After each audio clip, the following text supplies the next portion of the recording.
seenaan mahammad gadaa himamuu dhiiseeti. Siidaan minilikiif gaafa ol dhaabate garaan nu gubatee qabsootti seenne jechuudha.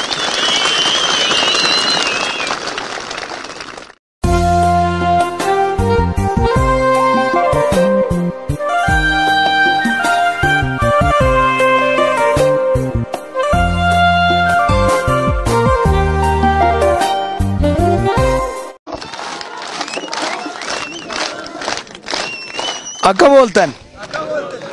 naguma amaan rabbiiti biyya naguma riiraa biyya dhiiraa jedhaniin dhuguma akkasumaami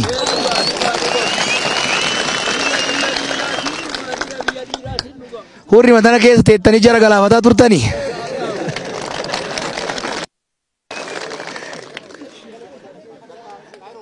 baga wala garree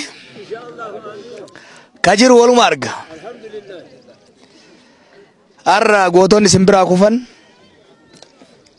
warri salphinan baadhannu biyya teenya bareeddu riiraa bareeddu baale bareeddu oromiyaa bareeddu rabbiin bareechee nu uume akaakayyoota keenyarraa dhaalle qeema teenyatti lafa teenya irratti arda abbaa keenyat irratti gabroomne naftanyaa hin qallabnu jedhanii dabana dukkanaasan arra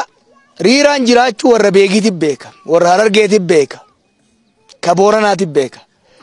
gaafa riiraa jiraachuu namni goophatu sirritti hin beeynetti gaafa namni wal hin beeyne san keessatti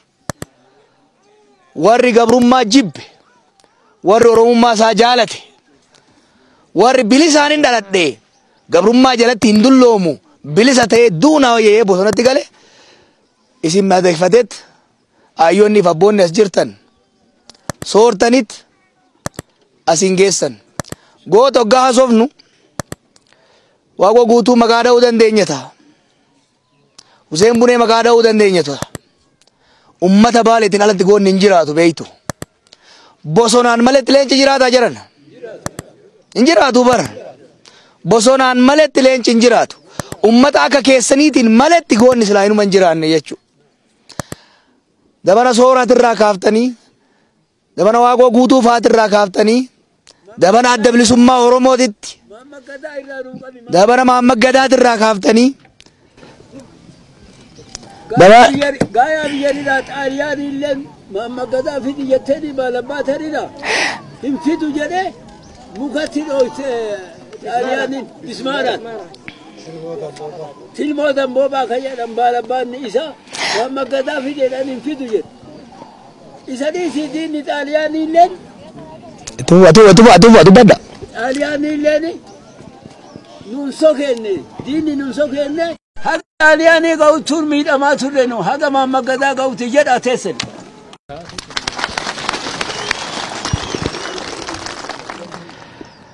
galatoomaa halkan guutuu guyyaa guutuu osoo sin dhagaa oolleen quufnu dhugaa seenaan hin himamne yoomuu inni kun hime malee seenaan oromoo hin himamne seenaan baalee hin himamne hin qicamne wanni duula kanatti nu galche waan biraatii miti seenaa keenya nu himaa jenneen gaafanne gumaa nu baasaa jenneen gaafanne haaloo baana hin jenne nagaa waliin jiraanna ta dabarte jennaan seenaan mahammad gadaa himamuu dhiiseeti siidaan minilikiif gaafa ol dhaabate garaan nu gubatee qabsootti seenne jechuudha wanni waadaa isinii seennu abboota keennaaf wanni waadaa isinii seennu wanni itti boonnu dhaloonni keenya isinirraa biqillee alagatti gurguramnee hin hafne warri biyya kana keessatti baranne sadaqaa wayyaaneen namaa hirtuuf hojii isaan nuu kennaniin sobamnee hin teenye waltaanee qabsoofne likkitti sii galchine warri biyya alaa deemnes sadoof qananiin biyya sanii jiruun biyya sanii nun sossobne beekumsa baranneen beekumsa qabnuun halkanii guyyaa hojjanne wayyaanee ofirraa baafne qeerroo keenya wajjin taane jechuu isin irraa dhalachuu keenyatti hin boonna isin irraa dhalachuu keenyatti hin boonna isin salphisuu dhabuu keenyatti immoo daran boonna jechuu akka qeerrootitti har'allee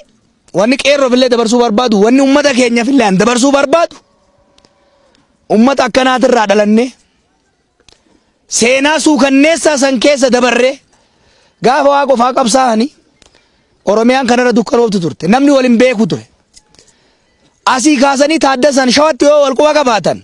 akka irraa feesbuukiin hin turre akka irraa bilbilli hin turre beeytu wanni Aadam Saaddoo waraqaa asii fuudhee yoo inni achi dhaqu wal quban qabanii taaddasan faayidaa jiran qeerroo hin shawwadamina kijibaa hafuufee rafuutu kanaan hin shawwadamina namni kenna waan inni keessa dabre riiraa tana isinitti hima riiraa qofaa miti Oromiyaa hunda keessatti namni keenya humna isaa hamma danda'een qabsaa'ee dhufe waadaan nu qabnu maali tokko taakkuu takka of duuban deebinu taakkuu takka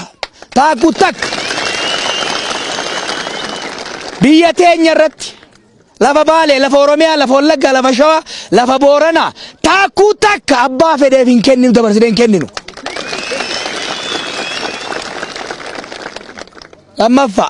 lammaffaa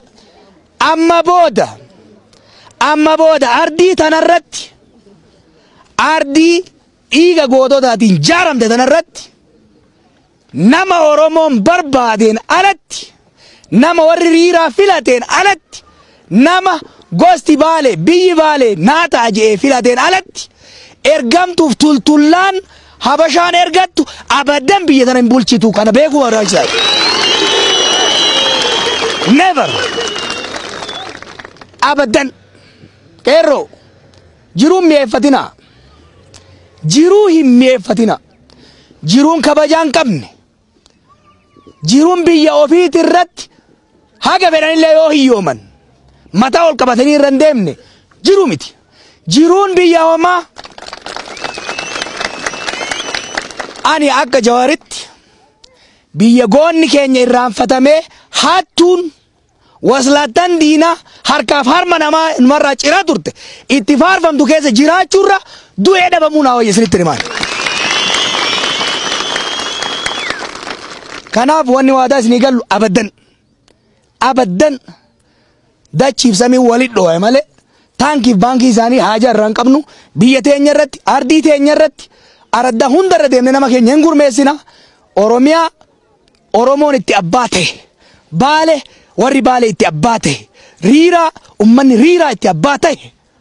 gadi jaarra jechuudha. Gadi gammadaa waan jedhaa ture beeytu Oromiyaa teenya irratti